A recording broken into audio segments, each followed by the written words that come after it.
Hi all അസ്സലാമു അലൈക്കും, welcome back to our channel. ഇന്ന് ഞാൻ വന്നിട്ടുള്ളത് ട്രെൻഡിങ് ആയിട്ടുള്ള ഒരു കേക്കിൻ്റെ റെസിപ്പി ആയിട്ടാണ് കേട്ടോ. കേക്കെന്നും പുഡിങ്ങെന്നും ഒക്കെ പറയാം. നോ ബേക്ക് ഡെസേർട്ടാണ്. അപ്പോൾ ഇൻസ്റ്റയിൽ നല്ല ട്രെൻഡിങ് ആയിട്ട് പോയിക്കൊണ്ടിരിക്കുന്ന ഒരു കേക്കാണിത്. അഹമ്മദ് അൽസാമൽ കേക്ക് അഥവാ ലേസി കാറ്റ് കേക്ക് എന്നാണ് പറയുന്നത് കേട്ടോ. അപ്പോൾ ഇതെങ്ങനെയാണ് ചെയ്യുന്നതെന്ന് നമുക്ക് നോക്കാം. ഇതിന് നമ്മൾ സാധാരണ കേക്ക് ഉണ്ടാക്കിയെടുത്തിട്ടാണ് ചെയ്യുന്നത് കേട്ടോ. ചോക്ലേറ്റ് കേക്ക് ഇതിപ്പോൾ ഞാൻ വെളിയിൽ നിന്ന് വാങ്ങിച്ച കേക്കാണ് കേട്ടോ. ബ്രിട്ടാനിയയുടെയും പാർലിജി ഇപ്പോൾ ഒരുപാടുണ്ടല്ലോ, ഇങ്ങനെ സ്ലൈസ് ആയിട്ട് നമുക്ക് കിട്ടും. അപ്പോൾ നമുക്ക് വളരെ നിഷ്പ്രയാസം ചെയ്യാവുന്നതേ ഉള്ളൂ കേട്ടോ. എളുപ്പത്തിൽ തന്നെ ചെയ്തെടുക്കാനും പറ്റും. അപ്പോൾ അതാ ഞാൻ 2 തരത്തിലുള്ള കേക്കാണ് വാങ്ങിയിട്ടുണ്ടായിരുന്നത്, ചോക്ലേറ്റിൻ്റെ തന്നെ. അപ്പോൾ അതെല്ലാം ഒന്ന് അറേഞ്ച് ചെയ്ത് കൊടുക്കുന്നുണ്ട് കേട്ടോ. അപ്പോൾ ഇതേപോലെ ഗ്യാപ്പ് ഉള്ളിടത്തൊക്കെ നല്ലതുപോലെ ഒന്ന് ഫില്ല് ചെയ്ത് കൊടുക്കാൻ ശ്രമിക്കുക. അപ്പോൾ എന്താ പറയുക, അടിപൊളിയാണ് കേട്ടോ. ടേസ്റ്റ് ഒരു രക്ഷയില്ല. നമുക്ക് അഫോർഡബിളായിട്ട് തന്നെ ഉണ്ടാക്കിയെടുക്കാൻ പറ്റിയൊരു കേക്കാണ്. ആകെ എനിക്ക് തോന്നുന്നു ക്രീം ചീസിന് മാത്രമേ ആ ഒരു റേറ്റ് വരുന്നുള്ളൂ കേട്ടോ. അപ്പോൾ എന്തായാലും എല്ലാവരും ഒന്ന് ട്രൈ ചെയ്ത് നോക്കണം. മസ്റ്റ് ട്രൈ റെസിപ്പിയാണ്. അപ്പോൾ ഇതാ കേക്കെല്ലാം ഞാനിവിടെ അറേഞ്ച് ചെയ്തെടുത്തിട്ടുണ്ട്. അപ്പോൾ ഇനി ഇതിനെ നമുക്ക് സോക്ക് ചെയ്തെടുക്കണം. അതിന് വേണ്ടിയിട്ട് ഇതായി ഹെർഷീസിൻ്റെ മിൽക്ക് ഷേക്കാണ് എടുത്തിരിക്കുന്നത് കേട്ടോ. അപ്പോൾ ചോക്ലേറ്റ് മിൽക്കാണ് വേണ്ടുന്നത്. അപ്പോൾ അത് ഞാൻ ഒരു പാക്കറ്റാണ് ഞാനിവിടെ ഒഴിച്ചു കൊടുക്കുന്നത്. സത്യം പറഞ്ഞാൽ ഞാനിത് റെസിപ്പി ആക്യുറേറ്റായിട്ട് ചെയ്തെടുത്ത ഒരു ഇതൊന്നും അല്ല കേട്ടോ. അപ്പോൾ എൻ്റെ എന്താ പറയുക, ഞാൻ എടുത്തിട്ടുള്ള ഒരു റെസിപ്പിയാണിത്. ഇതിന് അളവും കാര്യങ്ങളും ഒന്നുമില്ല. എങ്കിൽ പോലും ഞാൻ ഡിസ്ക്രിപ്ഷനിൽ എൻ്റേതായിട്ടുള്ള രീതി വെച്ചിട്ട് ഞാൻ കൊടുക്കാം കേട്ടോ. അപ്പോൾ ഇനി വേണ്ടുന്നത് ഒരു പാത്രത്തിലോട്ട്, അതായത് നമ്മുടെ ഫസ്റ്റ് ലെയർ കഴിഞ്ഞു, ഇനി സെക്കൻഡ് ലെയറിൻ്റെയാണ് കേട്ടോ ചെയ്തെടുക്കുന്നത്. ക്രീം ചീസ്, അതിലോട്ട് വിപ്പിംഗ് ക്രീം പൗഡറാണ് ഞാൻ എടുത്തിട്ടുള്ളത് കേട്ടോ. അപ്പോൾ വിപ്പിംഗ് ക്രീം ആണെങ്കിലും കുഴപ്പമൊന്നുമില്ല.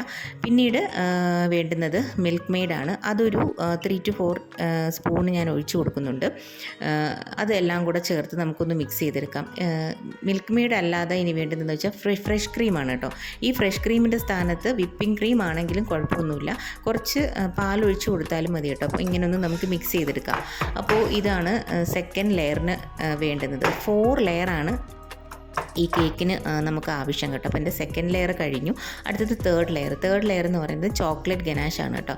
അപ്പോൾ ഞാൻ കുറച്ച് ചോക്ലേറ്റ് എടുത്തിട്ടുണ്ട്. പിന്നെ ഫ്രഷ് ക്രീം ഒന്ന് ചൂടാക്കിയതിന് ശേഷം ഒഴിച്ചു കൊടുക്കുന്നുണ്ട് കേട്ടോ. അപ്പോൾ അതും നമുക്കൊന്ന് മിക്സ് ചെയ്തെടുക്കാം. ദാണ്ട് ഇതേപോലെ നല്ല രീതിയിലൊന്ന് മിക്സ് ചെയ്തെടുക്കാം.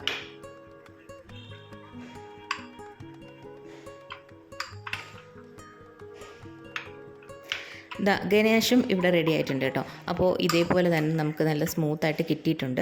അപ്പോൾ ഇതെല്ലാം ഞാൻ പറഞ്ഞില്ലേ, എനിക്കൊരു കറക്റ്റ് ആക്യുറേറ്റ് മെഷർമെൻ്റ് ഒന്നുമില്ല, എൻ്റേതായിട്ടുള്ള രീതിയിൽ എടുത്തതാണ് കേട്ടോ. അപ്പോൾ ഇനി വേണ്ടുന്നത് ഈ പഫ്ഡ് റൈസാണ്. നമുക്ക് പൊരി, മലർ എന്നൊക്കെ പറയത്തില്ല, ആ സംഭവം. ഇത് വൈറ്റാണ് ഞാൻ എടുത്തിരിക്കുന്നത്. ഇതിൻ്റെ എന്താ പറയുക, ചോക്ലേറ്റിൻ്റെ കളറിലും കിട്ടും കേട്ടോ. നമുക്ക് ചോക്കോസ് ആണെങ്കിലും മതിയാവും കേട്ടോ, ചോക്കോസ് എടുത്താലും മതിയാവും. പക്ഷെ ഞാൻ ഇത് ഒന്ന് കൊക്കോ പൗഡറിലൊന്ന് കോട്ട് ചെയ്തെടുക്കുന്നുണ്ട് കേട്ടോ. അപ്പം ഇതേപോലെ ഒന്ന് കോട്ട് ചെയ്തെടുക്കാം. ഇതാണ് നമ്മുടെ ഫൈനൽ ലെയർ എന്ന് പറയുന്നത്. അപ്പം ഇതായതുകൊണ്ട് തന്നെ, പൊരി ആയതുകൊണ്ട് തന്നെ നമുക്ക് പെട്ടെന്ന് തന്നെ അതെല്ലാം എന്താ പറയുക, കൊക്കോ പൗഡറിലൊന്ന് സ്പ്രെഡായി കിട്ടും കേട്ടോ.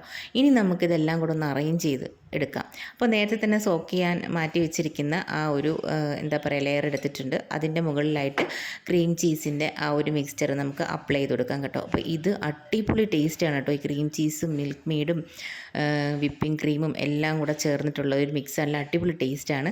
എന്നിട്ട് നമുക്ക് ചോക്ലേറ്റ് ഗനാഷ് അപ്ലൈ ചെയ്ത് കൊടുക്കാം. ഇതാണ് തേർഡ് ലെയർ കേട്ടോ. അപ്പോൾ ഇനി നമുക്ക് 4th ലെയറിലോട്ട് പോകാം. 4th ലെയർ വന്നിട്ട് നമ്മൾ പഫ്ഡ് റൈസാണ്, അത് നമുക്ക് വെച്ച് കൊടുക്കാം. അപ്പോൾ ഇത്രയേ ഉള്ളൂ കേട്ടോ. അപ്പോൾ ഇതെല്ലാം ഒന്ന് സെറ്റാക്കിയതിന് ശേഷം എന്താ പറയുക, ഫ്രിഡ്ജിൽ ഒരു 2 മണിക്കൂറോ 3 മണിക്കൂറോ നമുക്കൊന്ന് സെറ്റാക്കി എടുക്കാം കേട്ടോ. എന്നിട്ട് നല്ല അടിപൊളി ടേസ്റ്റാണ് കേട്ടോ സംഭവം, ഒരു രക്ഷയില്ല. അപ്പം മസ്റ്റ് ട്രൈ ആണ്. എല്ലാവരും ഒരു വട്ടമെങ്കിലും ഒന്ന് ട്രൈ ചെയ്ത് നോക്കണം കേട്ടോ. അപ്പോൾ നമുക്ക് ഇതിനൊക്കെ വളരെ എളുപ്പത്തിൽ ബേക്ക് ചെയ്ത് ഒന്നും ചെയ്യേണ്ട ആവശ്യമില്ല, തയ്യാറാക്കി എടുക്കാൻ പറ്റിയ നല്ല അടിപൊളി ഒരു കേക്കാണ്. അപ്പോൾ എല്ലാവരും ഒന്ന് ട്രൈ ചെയ്ത് നോക്കിയിട്ട് ഫീഡ്ബാക്ക് അറിയിക്കണേ. അപ്പോൾ നെക്സ്റ്റ് വീഡിയോ ആയിട്ട് വരുന്നത് വരെ ബൈ.